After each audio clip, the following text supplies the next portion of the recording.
IR survey చేసి గుర్తించిన 9,900 ఎకరాల ప్రాంతాన్ని టూరిజం హబ్గా మార్చబోతున్నామని మంత్రి నిమ్మల రామానాయుడు తెలిపారు.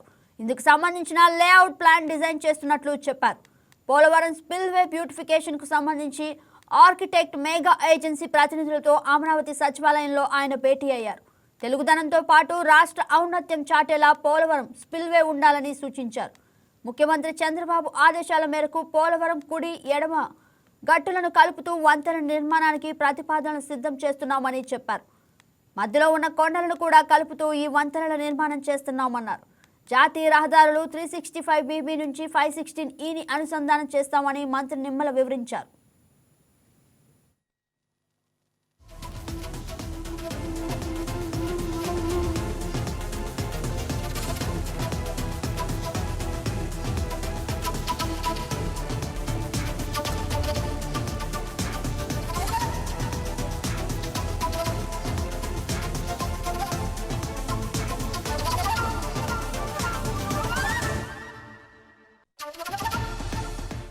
వ్యూయర్స్, ఈ వీడియో మీకు నచ్చినట్లయితే లైక్ కొట్టి షేర్ చేసి వైకే టీవీని సబ్స్క్రైబ్ చేసుకోండి.